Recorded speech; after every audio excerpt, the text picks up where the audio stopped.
Ni dah basuh kan tadi? Dah.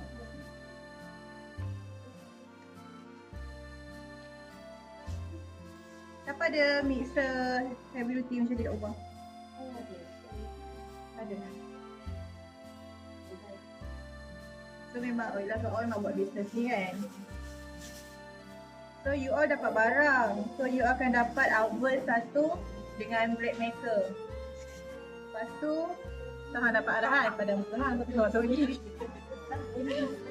So kebanyakan kita semua daripada Melaka je kan. Korang buat balik barang sendiri boleh kan? Boleh. Ada yang datang naik motor ke ataupun yang tak boleh bawa barang naik bas ke? Ada tak? Saya lupa nak tanya. Naik train. Awak kedah kan? Okay, lagi naik bas. Okey, nanti awak tolong saya. Kak Rohani mana? Berapa liter? Nanti tolong take note siapa yang tak boleh bawa barang. So kita kena post lah lambat sikit lah barang awak. Bread maker saya rasa boleh bawa balik. Kalau you nak bawa balik lah.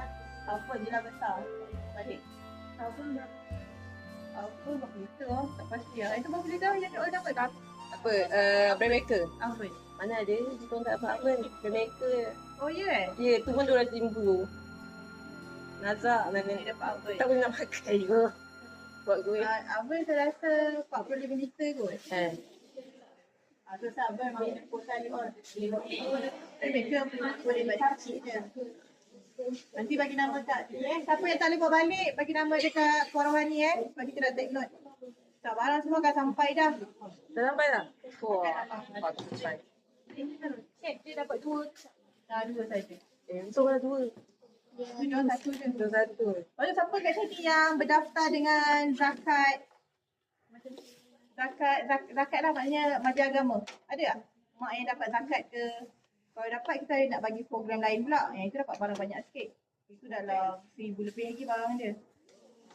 Ataupun diri sendiri ke yang dapat asnaf, bantuan zakat. Kalau ada kawan-kawan nanti bagi tahu. Sebab kita ada program dah 5. Asnaf dia banyaklah sikit dia punya peruntukan. Untuk P40 ni kau mampu sendiri kan. Siapa nak jadi saya punya assistant kat sini? Come here.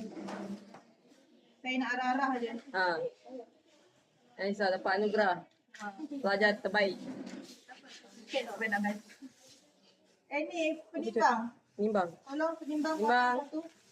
Berpinjam kau sekejap. Hello, ya saya.